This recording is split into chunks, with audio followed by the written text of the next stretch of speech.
Well, hello there. We're on a Friday session. We're fishing smack in the middle of Enniskillen. Literally, it couldn't be any more smack in the middle. They've got one of the major shopping centres there. The Asda's just over there.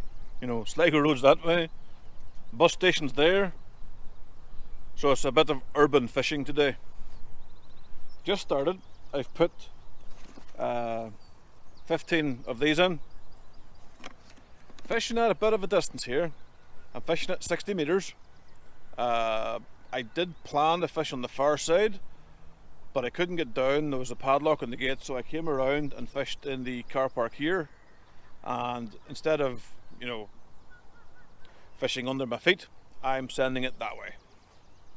So, let's roll that sweet, sexy intro, and let's see what today brings.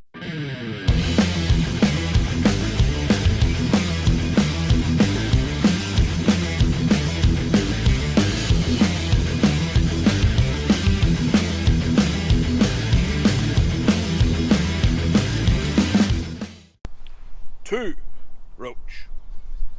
Two. It's a bit slow. Every now and then there's a few cormorants come in and just bomb over where I've been casting my swim feeder. So I changed to a bait up feeder.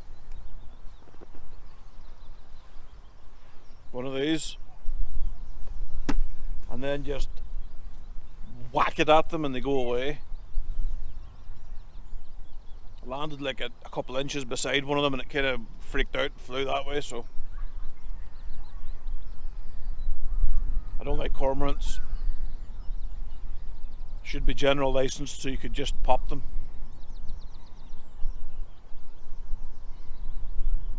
I don't care if that offends the hippies. Don't care, hippies. In other news, it looks like the unnamed global pandemic virus from unspecified geographical location. The restrictions for that look like they might be lifting. Might be getting back to work. Might be allowed to the pubs. So woohoo! Pubs. That'll be fun.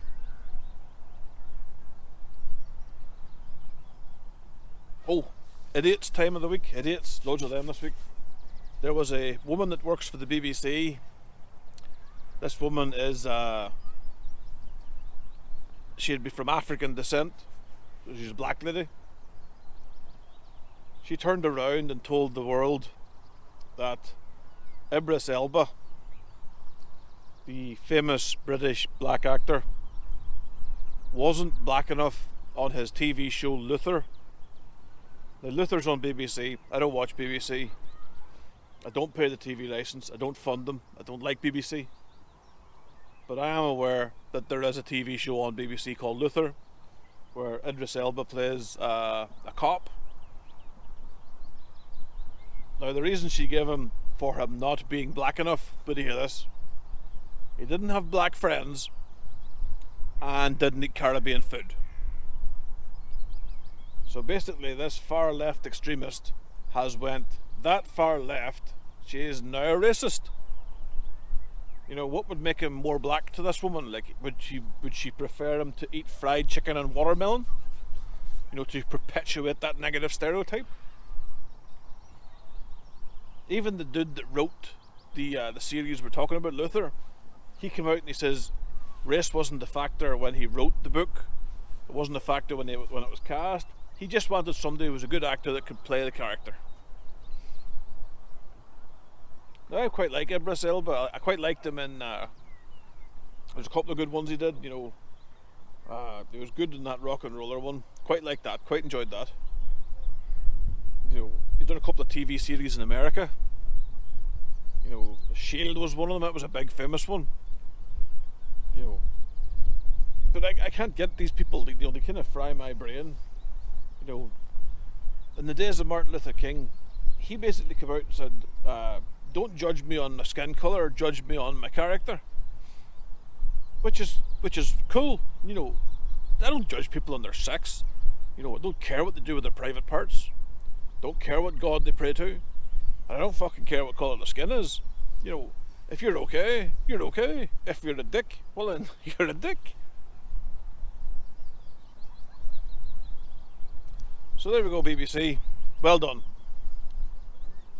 You know, fucking tell him they wanted one of the most famous British actors that he wasn't black enough. You fucking stupid.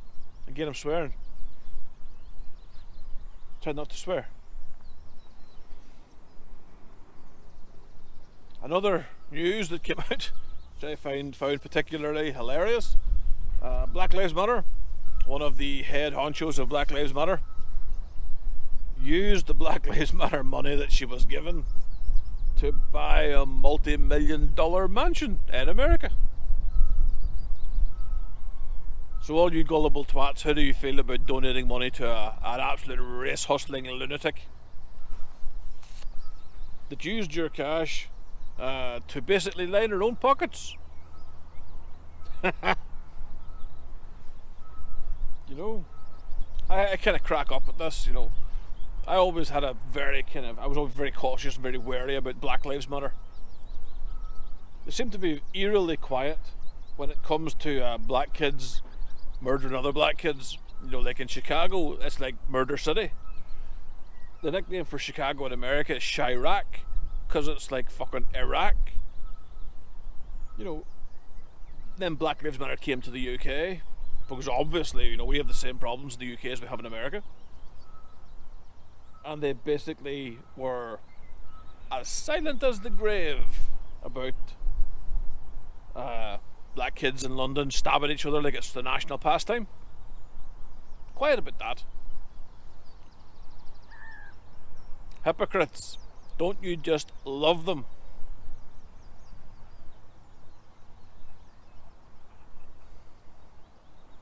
This, of course, this weekend's going to be a busy one.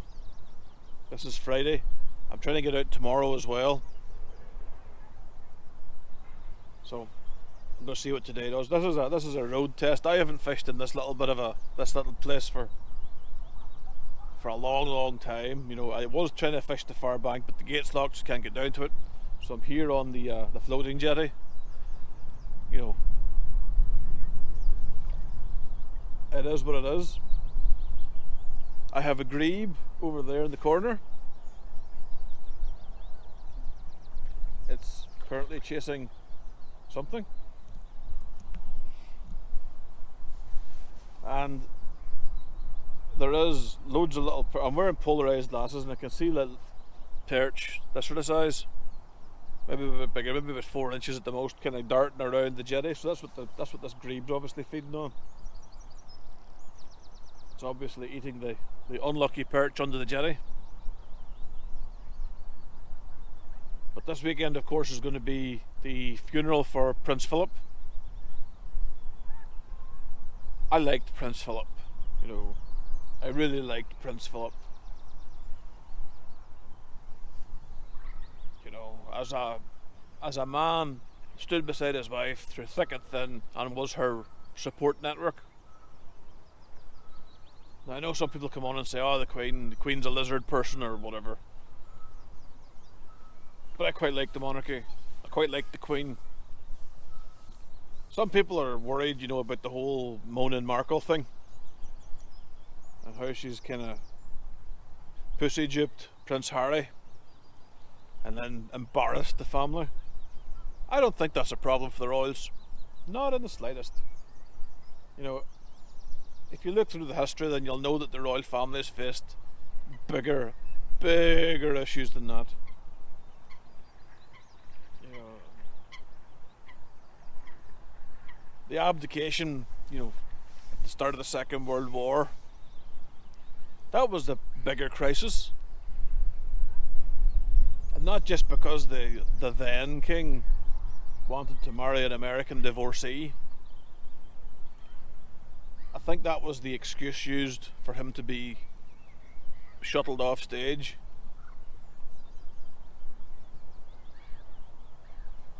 He had meetings with Hitler obviously before Hitler we knew what we know about Hitler. And if you study the history, he would have said that after the First World War he didn't want the Second World War, he didn't want what happened to be repeated. But it was quite clear that this man shared some of the views of the Führer, had visited the Führer, and had even visited concentration camps. Now again, this is before, you know, the Jewish people were all kind of hustled up together and exterminated. This is before this happened. But as the war went on and everyone gathered what Hitler was and what the Nazis were, this guy was a national embarrassment. So it was the wise thing for the royal people, the royal family to do, was to get rid of him, and bring in someone that could inspire morale for the whole country. And then we ended up with our Queen.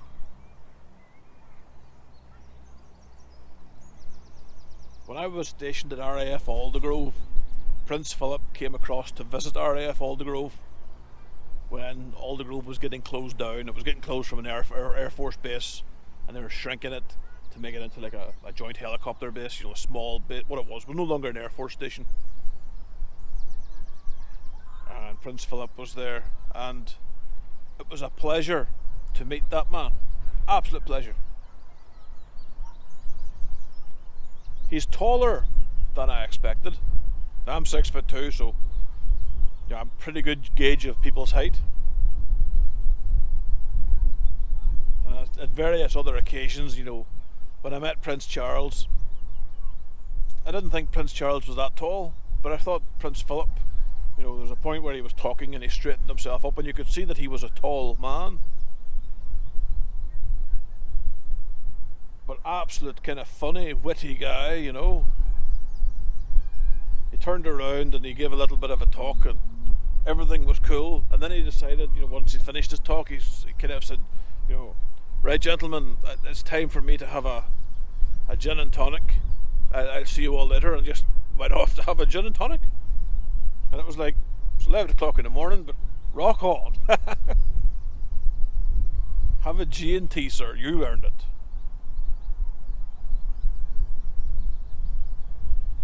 I would say I'm a royalist. I quite like the royal family.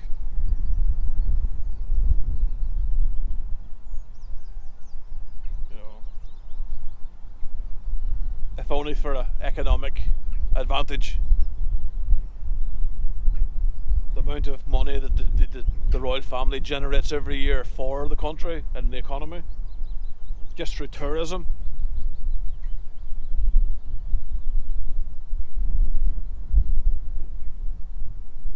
Even at the Queen's age, I mean, the Queen's an elderly lady now and she still does horse riding, so fair play to the Queen. Now I know in the comments below I'm going to have people crying about it and going, you know, oh, blah blah blah blah blah, bad things, Queen, awful, blah blah blah. I would ask you just to kind of pause before you type. I don't mind if you have negative views on the royal family. Don't mind at all. But keep them to yourself. I don't really want to hear them. I'm getting little knocks here in the tip.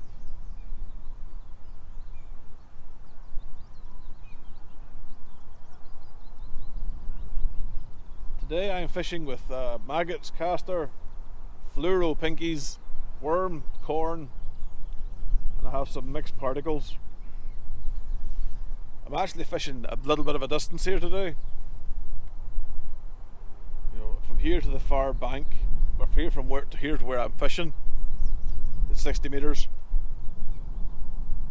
So it's a bit of a chuck, a bit of a wind. The wind's coming into my face. So when I'm punching it through, I'm using a 45 and 50 gram feeder today, just to punch through the wind and get to where I need to go.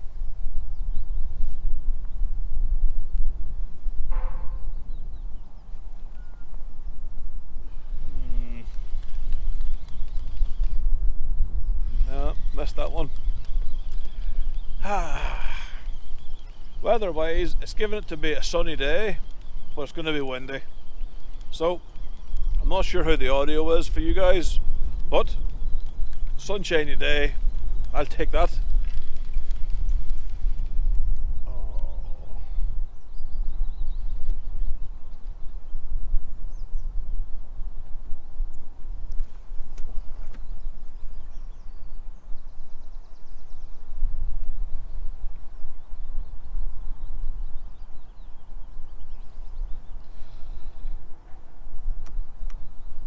Yeah, there was some nibbling.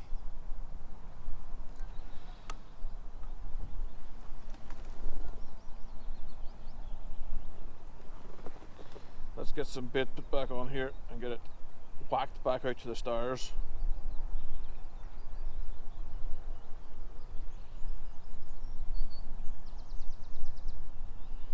Of course, for this rod, you know, the 12'8", 60 gram Dutch Master, casting that distance isn't an issue. Doesn't a problem for it.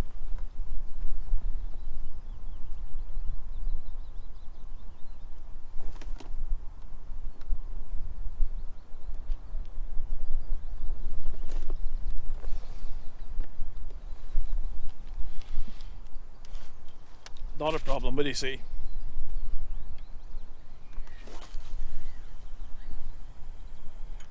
There you go, hit the clip. It's not that deep here, it's about 15 feet. So, I'm hoping that the more I keep putting the bait in, obviously I've been talking to you for like 10 minutes now. I've been casting every 90 seconds, 2 minutes. You know, putting bait in, putting bait in, putting bait in. Just trying to build up a bed of bait and a bed of particles there. Hopefully that the fish will wake up a bit. The water's still bloody cold. So I'm doing the best I can with what I have here. But I'll see you in a minute when something else has happened. A few moments later. This wind's not making things fun. I'm now up to the grand sum of 3 fish. 3 fish. I've had a kayaker, and now I've got 2 guys pike fishing on a boat, although they look like to be going somewhere else. But it was fun. The kayaker went right away around the far bank, came right to about here, and then decided that he would come across here and right past me. So yeah, kayakers. Not kayak fishing, just a kayaker. Just someone who decides that they want to come and paddle their little boat kind of right beside where you're fishing.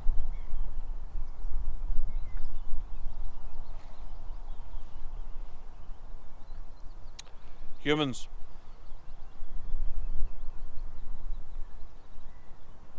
Still very cold. But I'm keeping the feed going in, keeping it trickling in hope that it wakes up the fish.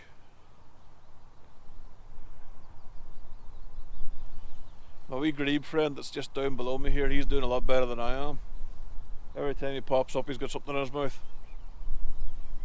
More moments later. Update.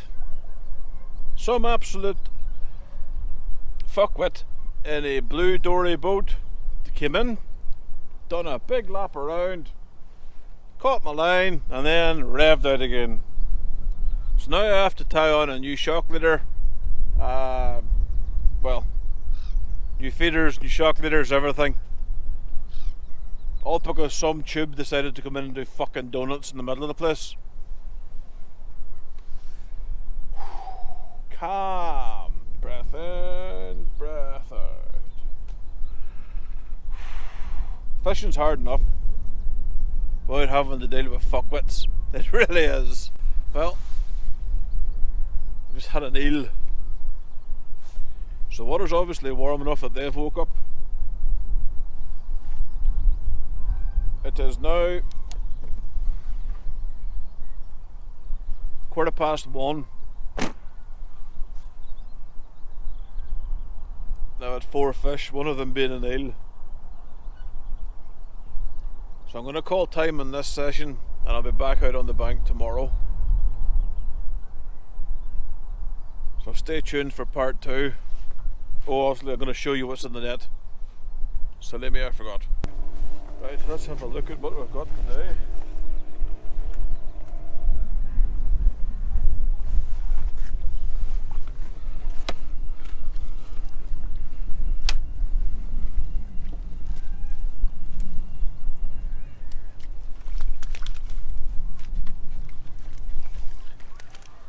It wasn't a whole lot today. We have one rather nice roach.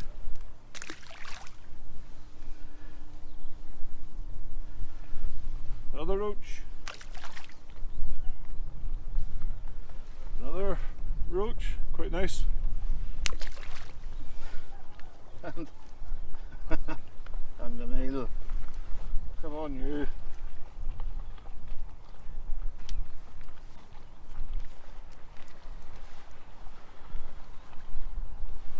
Away.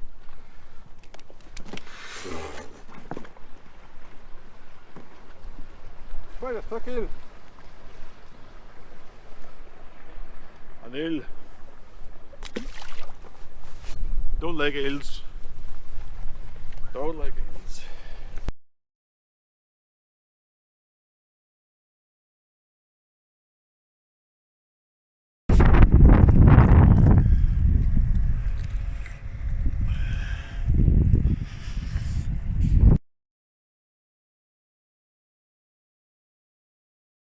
Welcome to the second part of this video. We're on a different part of the loch today. We're not on the river. We're on Rossclair. You've seen me fish here. It's slow. I've not clicked you on as soon as I arrived. I mixed up 2 kilos of ground bait and I've put in 30 of these.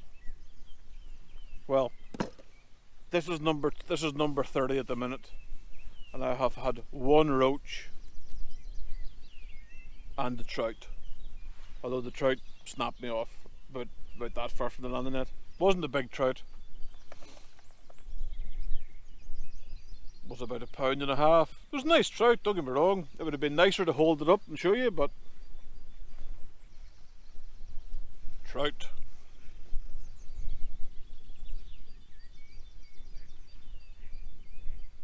The wind is just heading that way towards Enniskillen.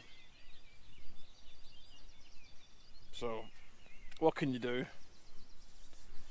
This isn't, of course, this is not Saturday. I know in the video you watched the first part of them on Friday. Saturday I didn't go fishing in the end.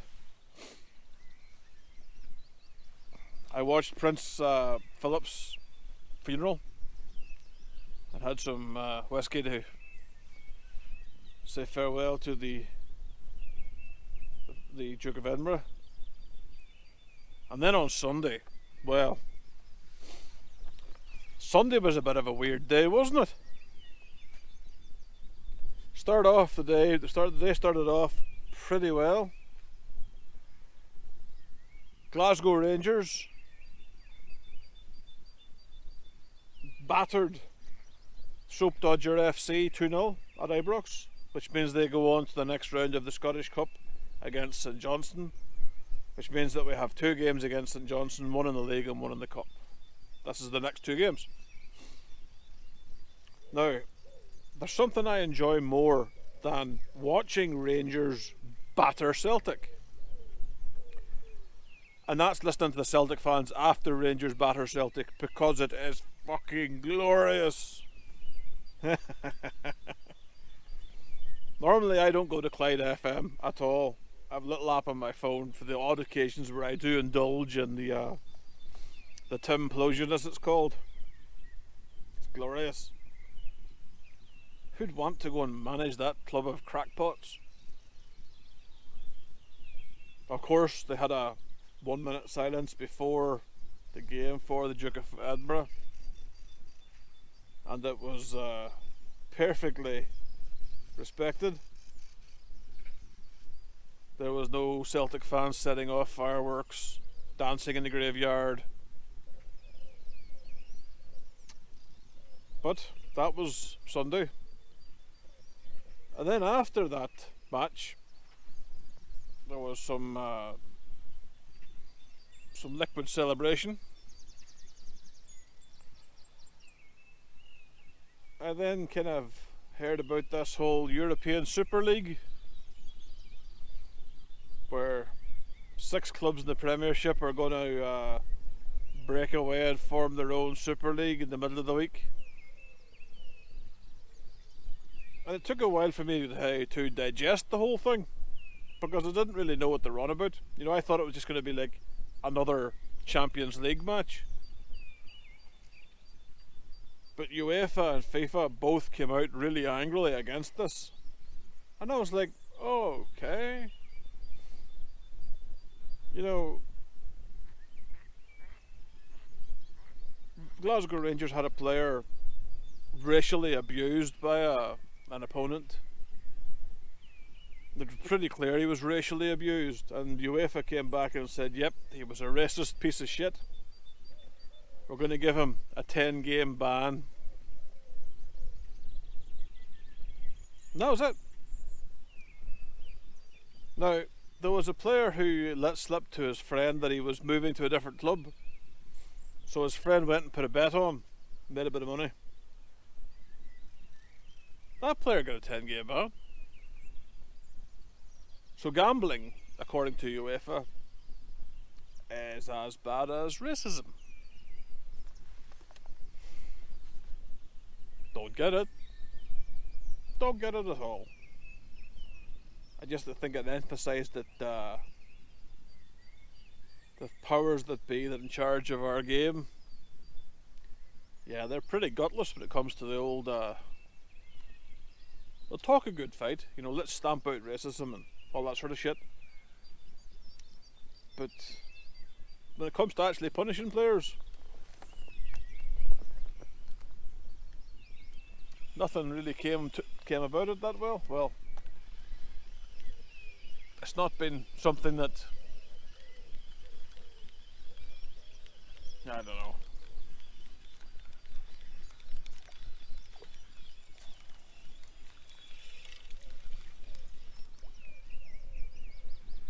Okay, we have a bit of a tangle here. There we go. Just the hook length must have wrapped around the feeder on the cast. That's the problem when you're chucking big feeders like this. Sometimes the old hook length can get wrapped around it.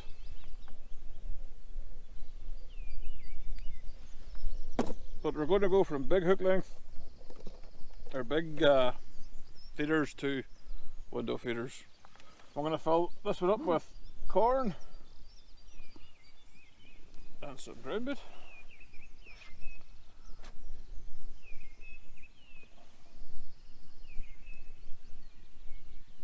I'm going to start dropping particles. So let's just take that one off because that one's been hit.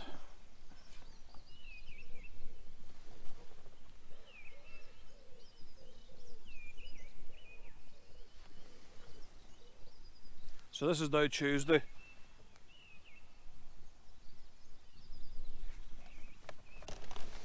I've been listening to the fallout from the various sports presenters.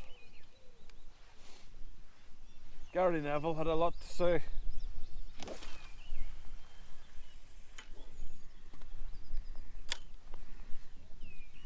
Gary Neville had a lot to say. Jamie Carragher had a lot to say.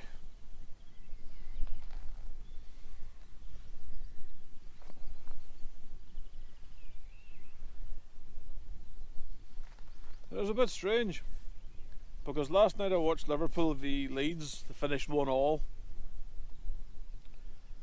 And I was there watching it thinking, the Liverpool manager, he wasn't impressed that the missed it. I saw it's very small. The Liverpool manager wasn't impressed that the owners of Liverpool FC had done this. He was very unimpressed, actually. His comments in the summer basically said he doesn't want the European Super League. So to see his the owners of the club basically go behind his back to say that we're wanting one, it was a bit. Yeah, I kind of watched it and thought, now I'm not a Liverpool fan, so I don't give a shit. But I watched it, I thought, you know, he sounds like he's been kind of sold out here. He sounds like he's been kind of screwed over by the club owners.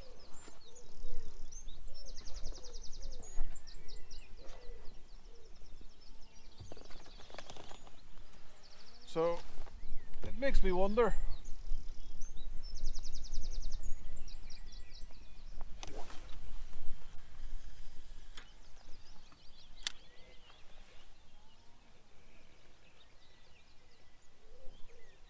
I think basically it's nothing but greed.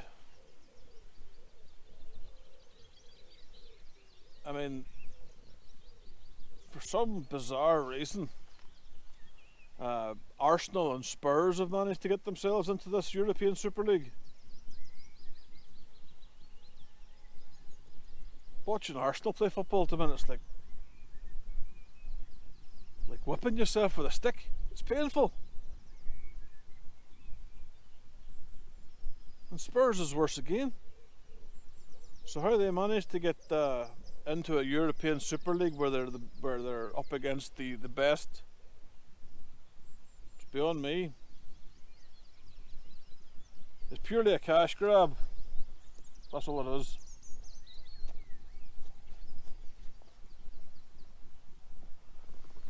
Purely a cash grab.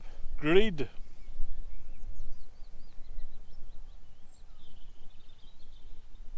The football's a sport that's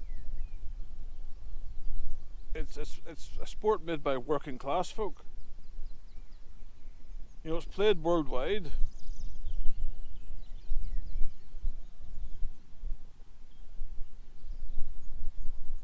But especially British football. So to see a bunch of owners like the Glazers who own Manchester United, and make no mistake, they are pushing this through. So, strange times. UEFA and FIFA are talking about punishing them, stopping the players for these clubs playing for their national countries. Although from listening to different club managers or club owners on YouTube interviews, they've all pretty much said, we'll sue you and we'll win. You can't discriminate like that against us.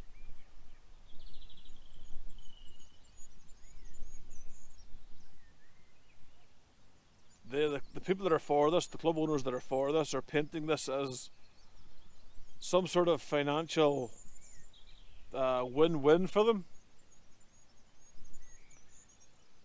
so that they can, you know, make more money.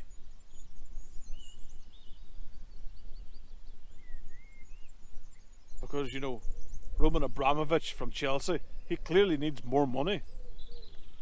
You know, the billionaire owner of Man City clearly needs more money.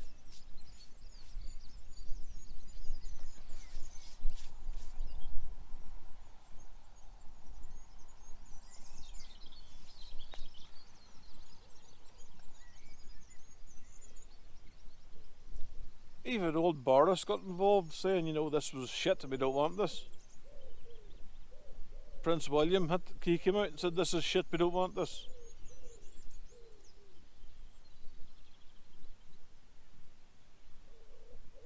So it's odd that so many establishment figures and club figures and ex-players are all saying they don't want this.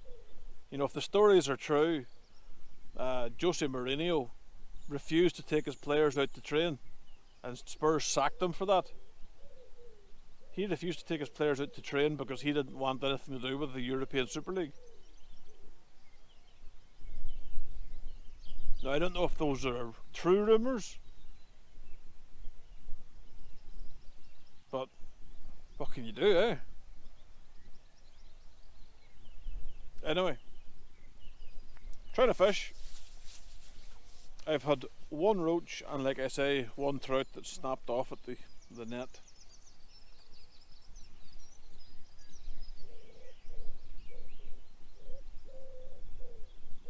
Feeding a mix of normal brown crumb and Saw-New Bait's bream. I put a load of Aromix, Sensus Aromix is a liquid, put a load of that into it, liquid brasem into it. So that's really, really sweet, really smelling sweet.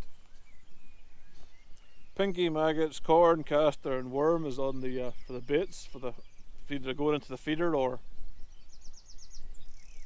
going on the hook.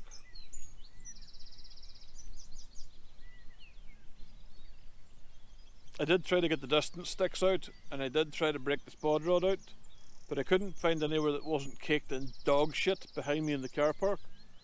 So I didn't clip up or measure up, and I haven't put this. Look, if I was using a spod rod, I'd have been chucking big feeders, and I would have chucked that base in the ground bait in about, you know, 10 to 12 big feeders, as opposed to casting 30 smaller ones with a feeder rod.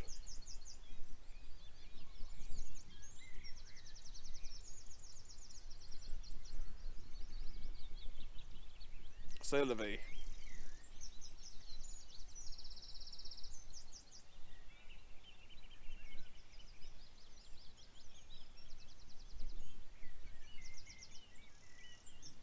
But it's not a bad day. I'm fishing. This is good.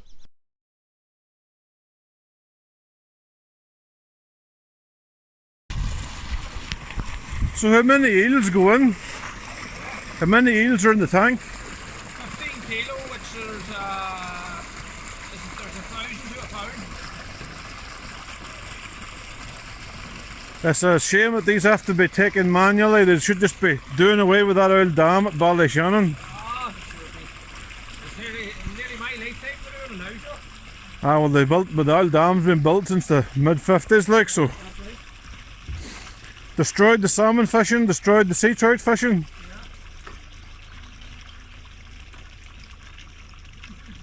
Has the sea trout gone bad now this last couple of years, has it? Non-existent. No. Non-existent. Sea trout's gone. Salmon fishing. If you're caught with a salmon on the Erne in your possession, you're lucky to be getting big sentence, big fines. Oh.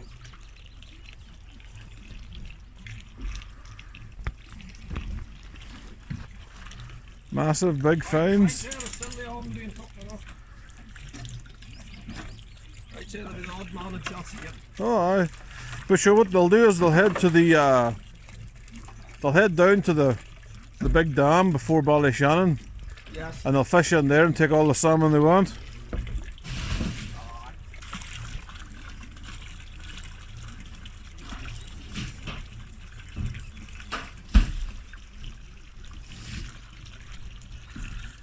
I wonder how many of them eels actually survive. I wouldn't have a clue. How would you ever? How would you box? I would say they'd be food for everything. Yeah. But they'd probably get down in the stones when they work, you know. Because normally that's where the big ones would. They'd lay in the muck and stones, you know. Aye. Might make more sense putting them into like the rivers, like the Ballinamallard River or places like that there. No? No. You'd definitely Too be- much predation in there. You'd definitely be, you imagine there like, you've fish spawning up there with piles of eggs. Them and eggs go well together. Aye. You know, they're real predator. Like they lay the eggs like. Mm. We used to put them down at the bottom of Yarbury River, and we'd put them in the slipway there, and the river would be just run down the side of it. If you stood and watched them, they'd be just all going up the wall, all up into the river. And you know, once they get to that size there, like, and they're in the stones, like they're gonna eat every egg going.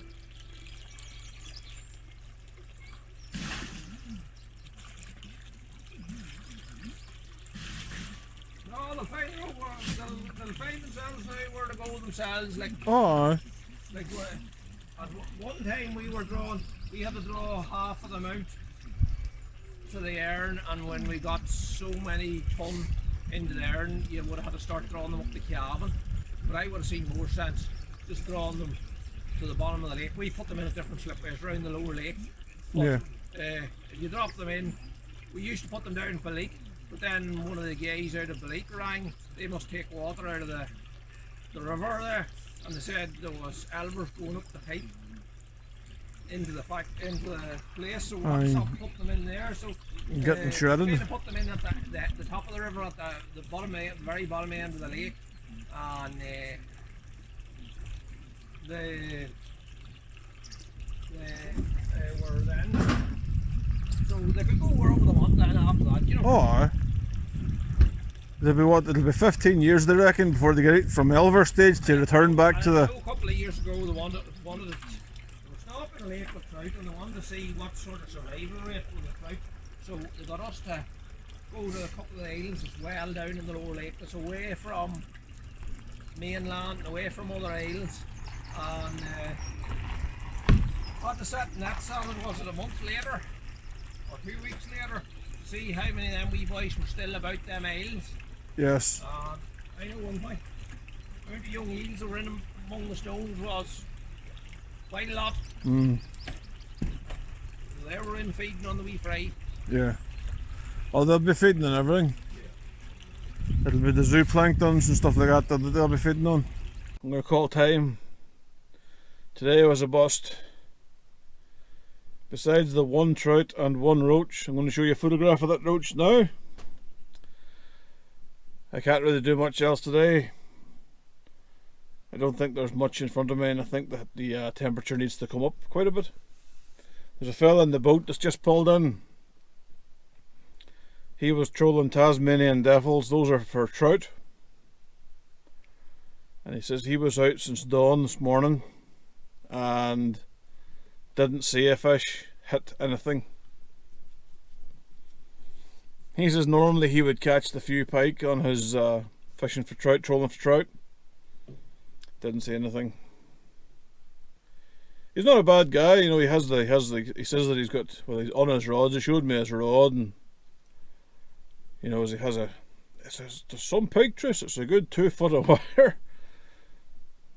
But he got, I mean, from what I can gather, it'll be the 49 strand stuff. You know, it's very, very limp and pliable. It's light brown in colour, so it looks just like a normal monofilament. He was saying that he uses it just because he hits the odd pike the odd time, and this way he can get the pike back in, get the lure on hooked and get the pike back in. He was talking about catching trout, and he says it's been tight this year since the season opened on the 1st of March, so the trout guys are getting it hard. That wind is brutal. It's just strong enough to kind of let you know that it's uncomfortable and it's cold. But on another point, another side,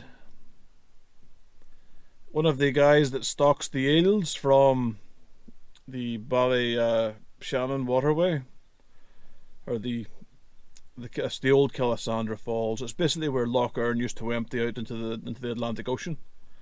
Well, in the 50s they built a big hydroelectric dam nuisance on it. So now to get the eels and the migratory fish up into the actual Erne system, they have to, you know, trap them at the dam and then drive up to places like this to release them. So I got some footage of the guys releasing the glass eels. You nickname them glass eels because they're about 2 inches long and they're clear. You can't really see them, but at least they're putting them into the lock, and they're not being sold for food, because apparently they're a delicatessen, and they're a delicacy even. I don't know where they're a delicacy, but they're apparently a delicacy, so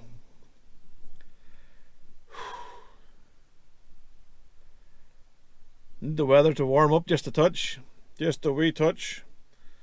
It's hard to fish when your fingers are you can't really move your hands because it's that cold. But oh well, it's better than being sat up my arse at home.